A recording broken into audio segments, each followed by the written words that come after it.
Hello, everyone.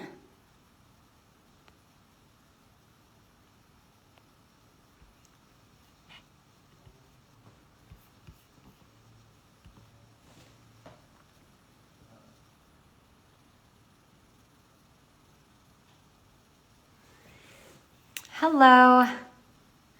Hi there. Just waiting for some folks to join us before we get into our live for today. So thank you guys.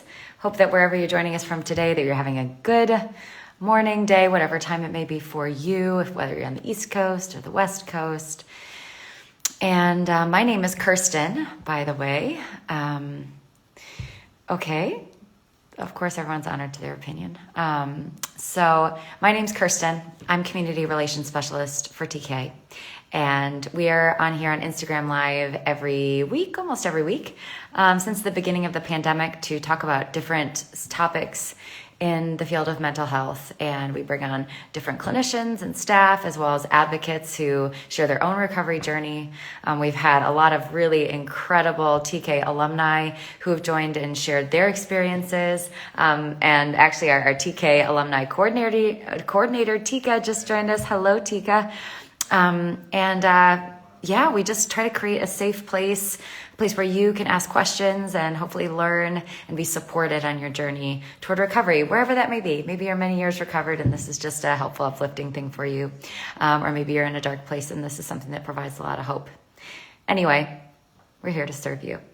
Today, we're going to be speaking with actually someone in our partner network, someone who we just absolutely love here at Timberline Knolls and feel very, very thankful to be in partnership with them. And that is the president of Eating Disorder Hope and Addiction Hope. And those are two incredible resources online. TK clinicians and staff contribute a lot of articles and really an information resource where people can go on the web to find out more information and start their recovery journey. So Jacquelyn Ekern is going to join us. I see her there. And we're going to have a conversation today. She's also a clinician, and I'll let her tell you all about herself. But we're going to talk today about the change of season and everything that brings. Because while it does offer an opportunity for so much joy, and I know that there are many of you probably out there who love fall, the shift into seasons, shorter days, for some of you colder temperatures, and just a different response in the nervous system to everything that's going on out there in the world can bring on some crummy stuff that we need to talk about how to deal with. So Jacquelyn is going to talk with us about that. So without any further ado, I'm going to bring Jacquelyn in. Hello, Crazy for Cats 91. I love that. Such a cool. Hi, Jacquelyn. Hi, Kirsten. Thank you for having me. Yeah, so nice to have you. So I'm sure you heard my little intro. But first, before we head into our conversation, why don't you let everyone know about Eating Disorder Hope and Addiction Hope, where they can find you and what you're all about. Thank you. Again, thanks for having me, guys. I'm really excited to be with you. Timberline Knolls has been a dear friend and supporter of Eating Disorder Hope for many years, since we were really little. So thank you, Timberline Knolls. You rock. And Kirsten Hagelin has done so much to support our organization as well.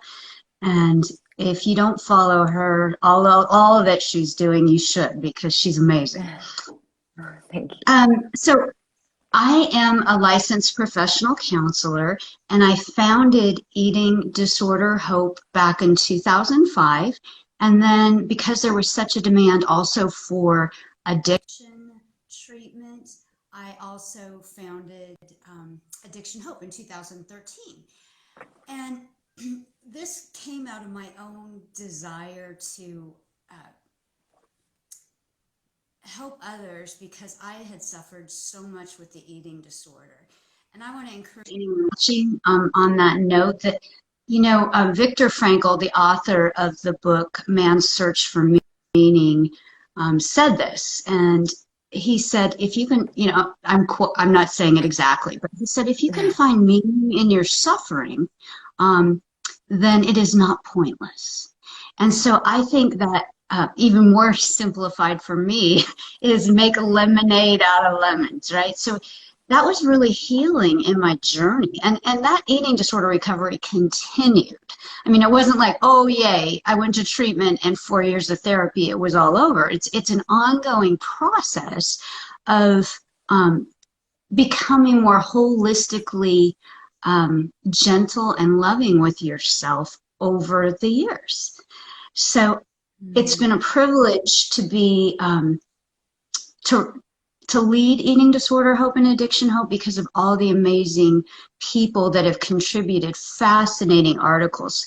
TK has written some of our best cornerstone pieces of content there, where you can find out lots of information about anxiety, depression, PTSD, bipolar disorder, and how eating disorders relate to that. We also have videos and conferences and social media. Yeah. Same with Addiction Hope. Oh, sorry, Kirsten, I'm just on a diatribe. Go ahead.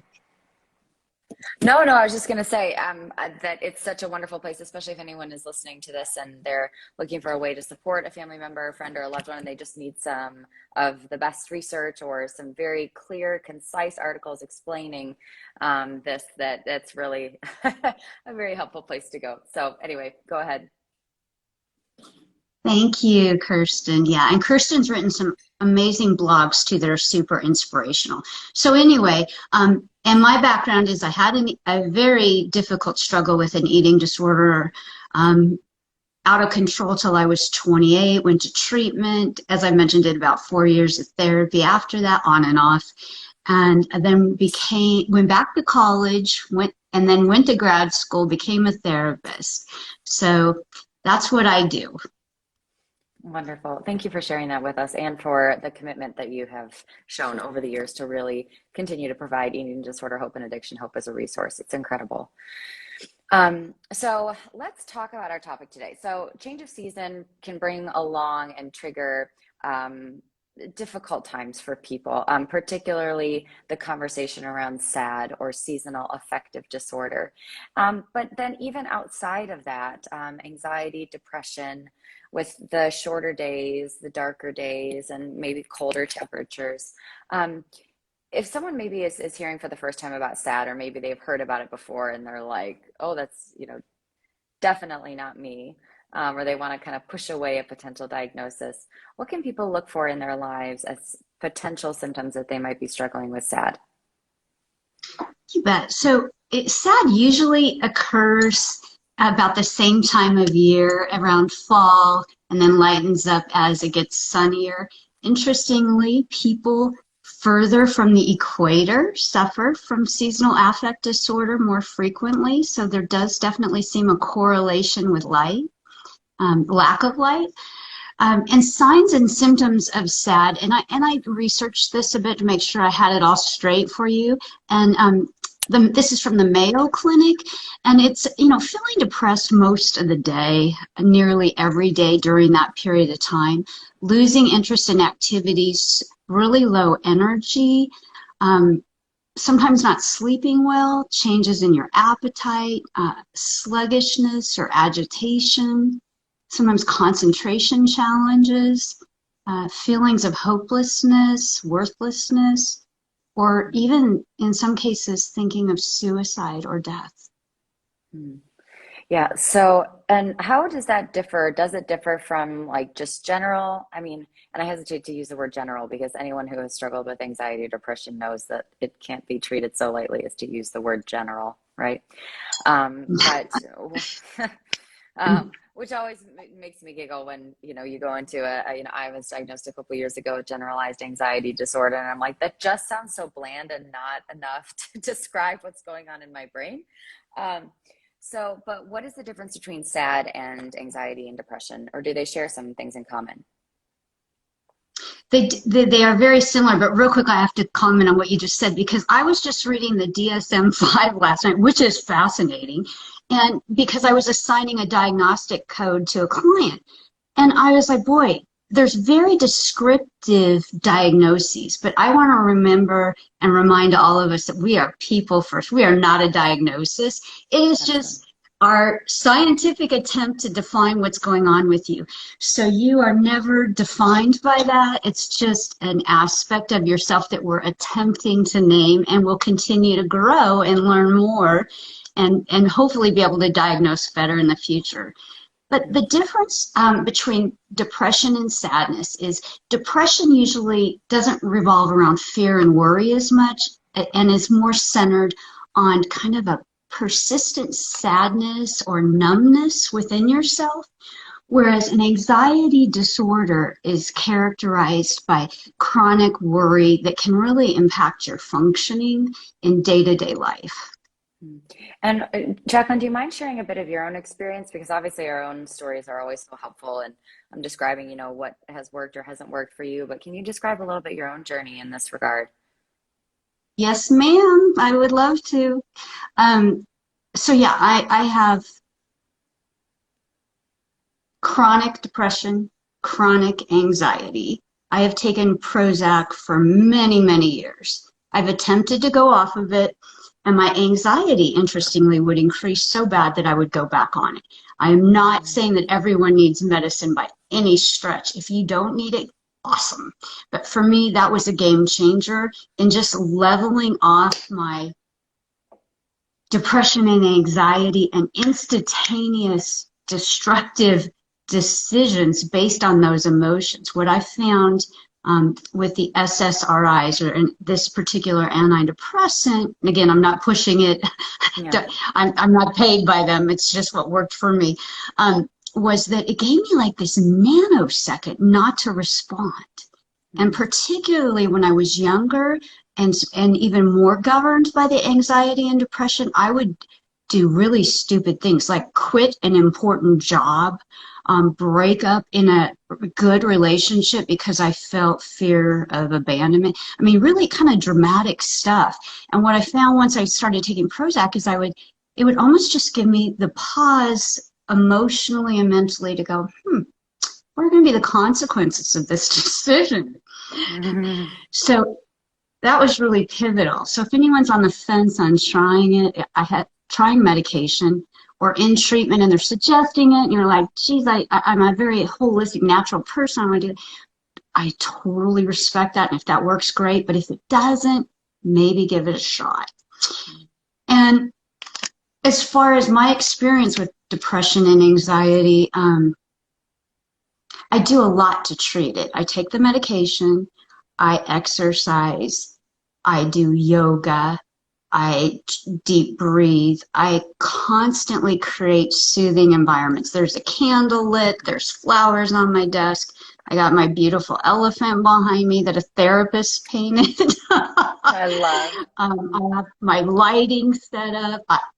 And I encourage you guys to do the same thing. Whatever is soothing for you, bubble baths, anything you can do. How about you, Kirsten? Have you dealt with depression and anxiety, and what do you do to soothe yourself? Yeah, I definitely had periods of depression, seasons of depression, and have struggled with anxiety on and off for most of my conscious existence. I would imagine that contributed a lot to my eating disorder as well. I've also been on medication before, and I found it exactly what you described is very helpful in that way too.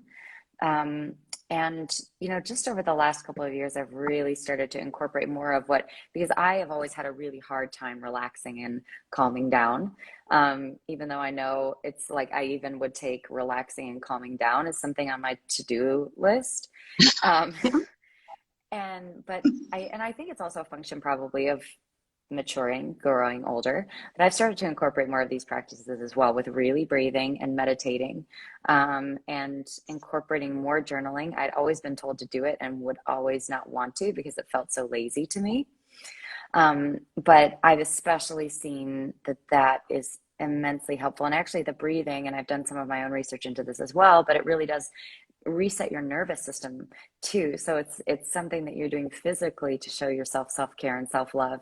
And so that's been hugely helpful. And also the soothing environment too. And I think, especially with the anxious thoughts, is really getting in touch with my own desires and needs and giving them a voice and acting on them rather than being so worried all the time about pleasing others. And so that framework shift has really been huge in creating a soothing environment, not only externally like you, I'm so there with you on that, but also internally as well, in the way that I speak to myself when I get in my people-pleasing, anxious mode. So, Absolutely. I agree. And on that people pleasing thing, I heard an interesting theory that people pleasing in some cases is a control issue. And that really resonated with me because there is this underlying tension, like, and I got to control. And if I have everyone liking me, and then I guess I must feel in control. And that was an insight, because I thought, oh, I'm just so kind and I want to please her. There's also a little bit of self-protection in that, people pleasing, but trying to step away from it more. Yeah, absolutely. No, that's a really great insight. So thank you for sharing on your vulnerability. So I would love to ask you, how does depression and anxiety, might it look different between people? And does it look different between men and women, depending on your age? What are some clues to look for if someone thinks they might be struggling with anxiety or depression? Yeah, and again, they often coexist. I would say isolation. Let's start with depression first. Depression, I would say isolation, pulling back from social engagements, a lack of interest in things that the individual used to like to do or participate in, changes in appetite and sleep habits are some just really basic signs. Obviously, the effect on their face, or the emotional, sometimes a flat expression can be that numbness of depression. And with anxiety, it is often sort of a more frantic state of being that you might observe in the individual, and quick-tempered, and they may isolate with anxiety too. There may be increased alcohol, marijuana use if they do those things. Those are just some of the symptoms. There's, so many that are there. One of the things that we can all do to help ourselves if we have anxiety and depression is we can make a little list of what our own unique signs are, maybe just 5 things, so that when you're starting down that path to do something different. Like if you're isolating, go out and be in the room with your roommate or your family, or leave your dorm and go to the commons, whatever you need to do to avoid that. Yeah.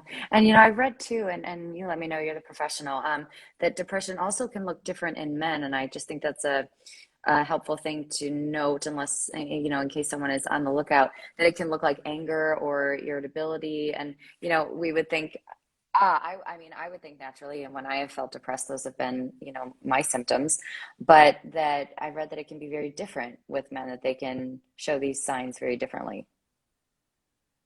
I think so. And I agree, Kirsten. For example, my husband went through cancer treatment. He's fine now, yay God. But it was a brutal year and a half. And during that time, it was chemo, radiation, and a really dramatic surgery and more.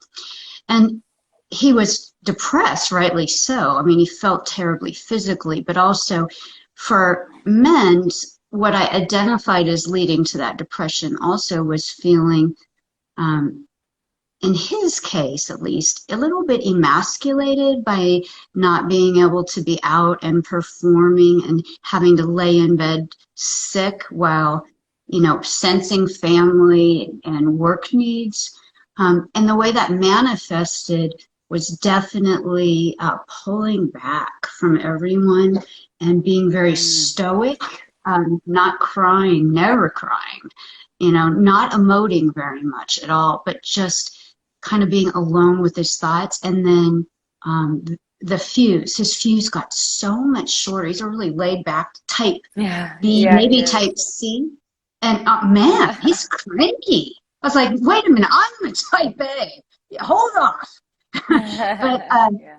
But those are some of the signs I've seen really specifically. And then I'm interested in what you read and what your thoughts are about males and depression that are different than females and depression. Yeah, some things that I have read have said, that men are conditioned not to show emotion, socially conditioned not to show emotion, and so that depression for men can also look like hyperactivity, workaholism, anger, and rage, and they can lash out in a lot of those ways, and so that would say, you have an anger problem, or you're a workaholic, or something like that. But actually, those might be symptoms. They're feeling depressed, but it's such a strong feeling and they don't know how to deal with that or express it. So they kind of turn toward those behaviors, which help them to numb the pain. So anyway, very interesting. I see. But I think at the end of the day, the bottom line is that you you can usually tell in your life if there's a loved one that you have, if they're in pain, when their behavior changes, right? When we see a Yes, big ma'am. change from what their norm is to something else. And that's why it's good to always discuss signs and symptoms for yourself and for others, but also to be aware that every person is so different. And what can clue you in the most is a big change from their normal behavior. So moving Absolutely. on, Jacquelyn, how would you encourage someone to get the help that they need? We've talked about what signs to look for, but I think especially people maybe who originally got treatment for an eating disorder or a substance use disorder or something else, and now they don't feel quite right, but they're like, oh, this is just anxiety or depression, or oh, this is just a phase, or oh, this isn't as serious as I once was, so I don't need help. I can do it on my own. It's just a phase. How would you encourage someone who might be doubting that therapy could help to get the help that they need? Super important question, Kirsten, because we don't end up at extreme depression and extreme anxiety all of a sudden, unless there's a dramatic event. It Mm-hmm. usually is insidious, and there's several behaviors that we start demonstrating that increase it, which is going back to that list of what are the symptoms that you're falling into depression and anxiety, so you know that and can do something different to offset that. And an example of a situation with one of my clients recently is high functioning, athletic, successful, and yet uh, very, very depressed over a breakup. And they thought, well, of course I'm depressed over the breakup, so I'm not going to take any major steps. Didn't talk to those very close to them, just kind of wanted to grieve privately. But it got worse and worse. And even when people inquired, hey, we're noticing your behavior's different. Are you okay? Yes, I'm fine. Are you having any thoughts of hurting yourself? No, I'm not. And then time went on, those behaviors of isolation and etc. increased. The individual eventually ended up with suicidal ideation and at ER going through intake. And they are fine. They had not actually progressed to thinking of how they would hurt themselves. They were just feeling that inclination. But it went to an extreme pretty fast when they thought they were really in control. So I Mm-hmm. take that very seriously to mean self-care really matters. And we live in a world where it's so demanding and so much is coming at us. Self-care seems almost extravagant. I'm here to tell you it's not. It's the most important Survival. thing. Yeah, Yeah. yeah. You have to address it. And if it feels excessive, oh well. It is not a selfish thing to take care of yourself. I see you laughing. Can you chime in? I'd love to hear your thoughts on the importance of this. Yeah, no, it's like survival. And it is so funny because I've heard so many people in my life, not the best people, for me, or yeah, maybe I shouldn't be so judgmental and say not the best people, but I guess I should say uninformed people who have shared that view of self-care or self-compassion. And I just want to affirm you and what you said, and that it's total bogus.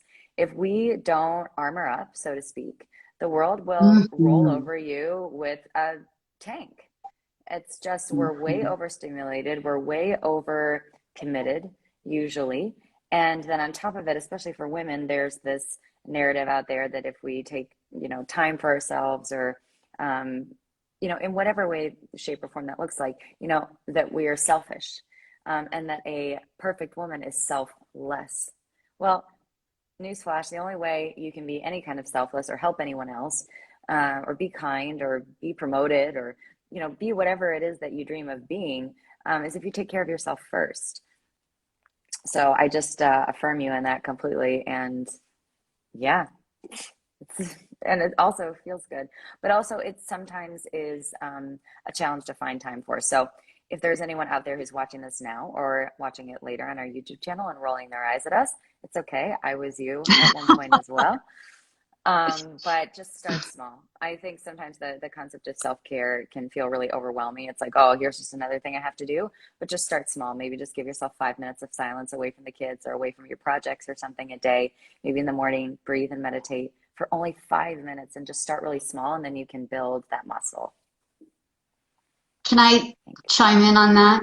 Yeah. Some of the things I do and I have clients do that is helpful is you can take little mindful breaks during the day. Like if you drink tea, you could have a little tea ceremony in 2 minutes. Even if you microwave the water, which I do, you can then concentrate on, noticing if it's bubbling, maybe put it up and feel the steam on your face.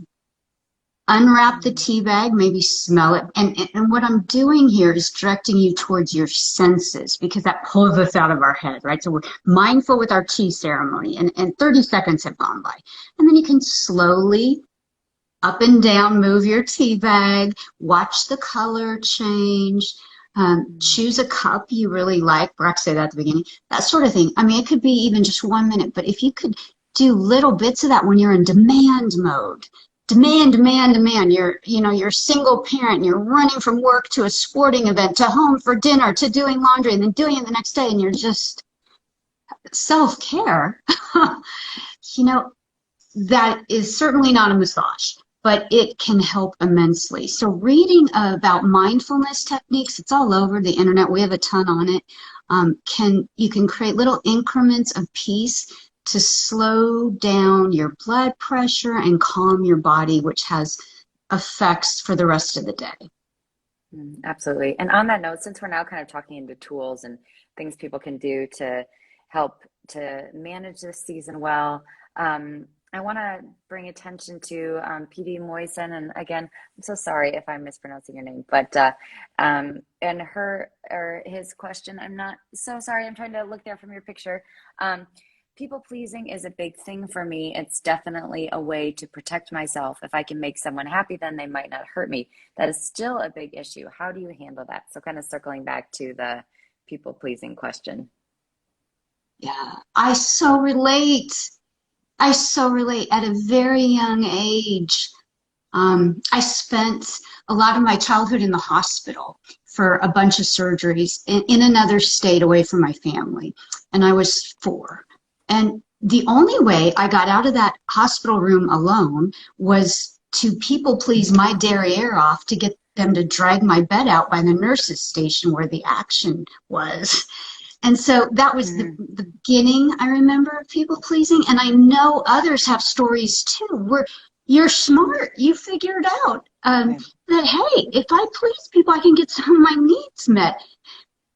The caveat is you're abandoning yourself to some degree to please others. And so it doesn't feel as good as if you were being authentic and getting those needs met. It's draining from you.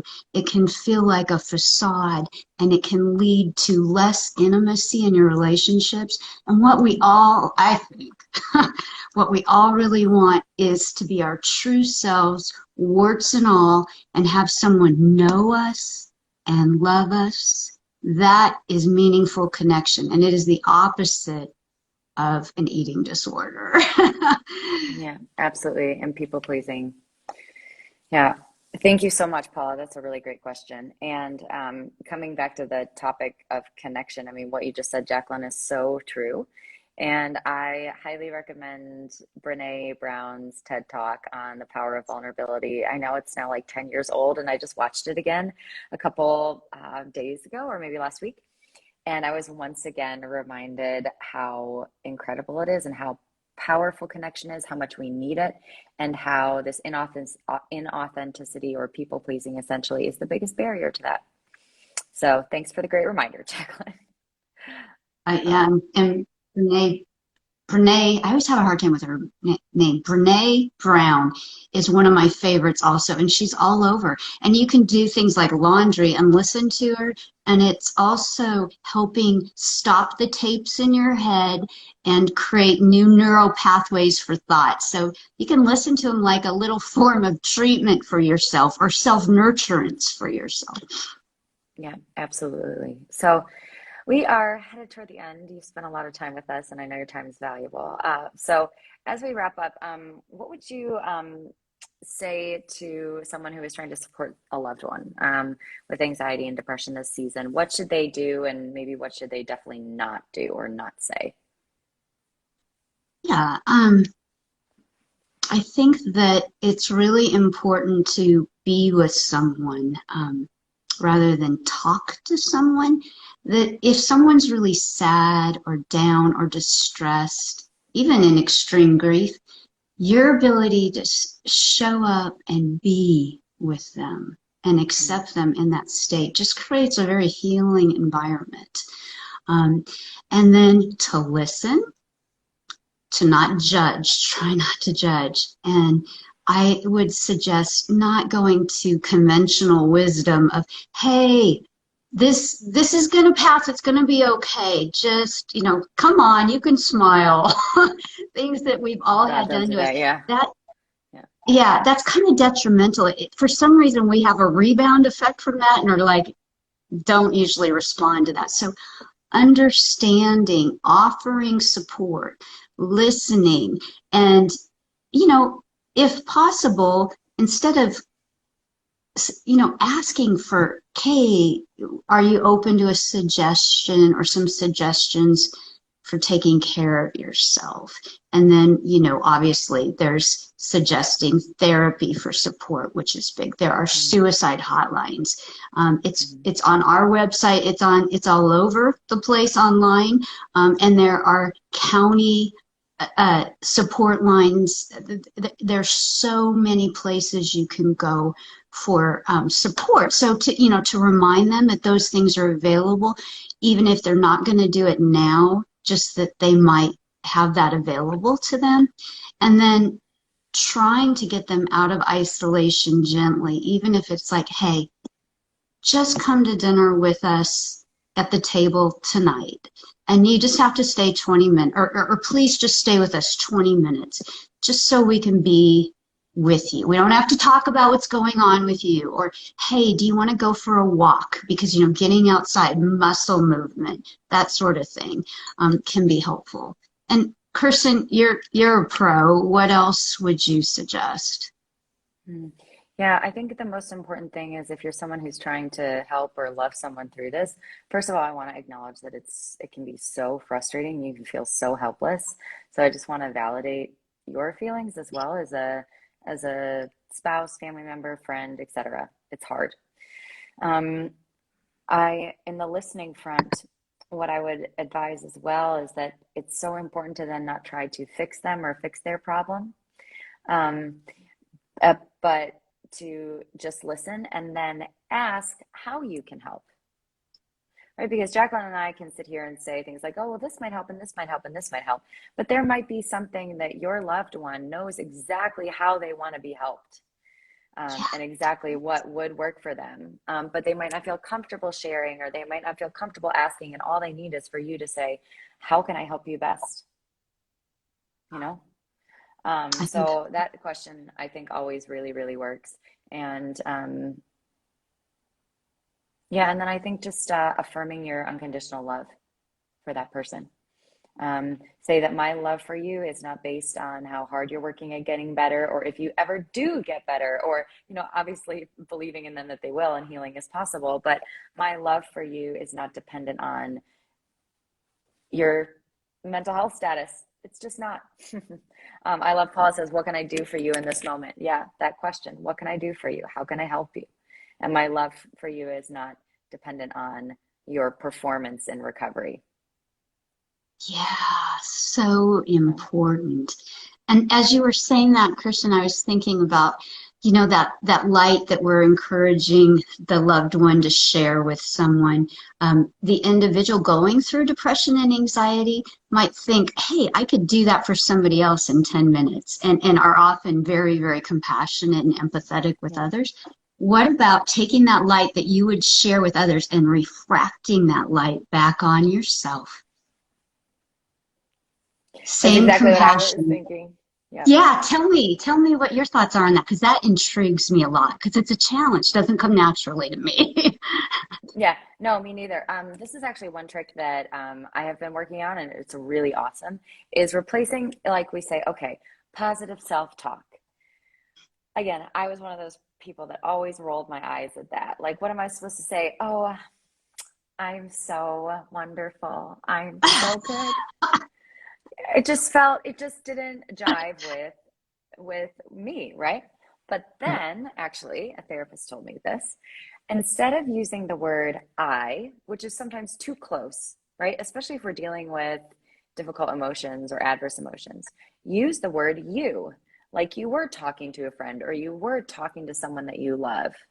Because once you use the word you get outside of your own head. You can even look in the mirror and talk to you. And like, so now I will do this. And sometimes I do this in the mirror, talk to myself out loud. Or sometimes I journal it, and I don't write I when I journal, I write you.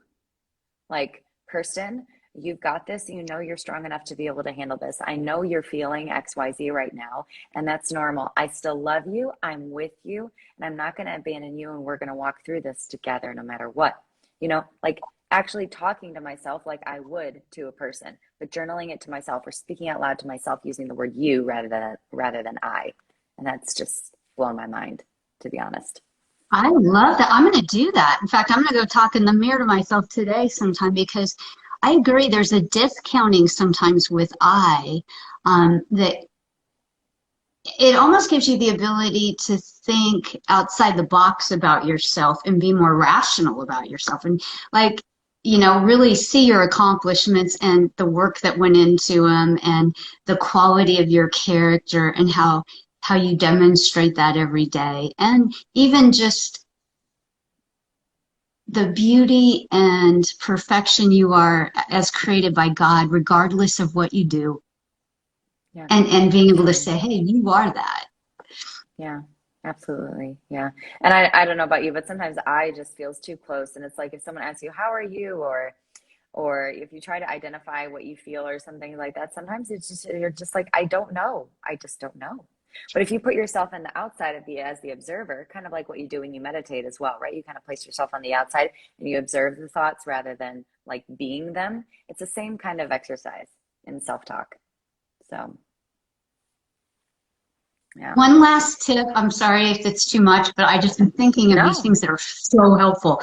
So anxiety and depressive thoughts. I used to always just let my head run like out of control horse with a cart. And instead, I've learned through studying mindfulness. One of my favorite books is Mindfulness for Dummies. It's so good. And I get it.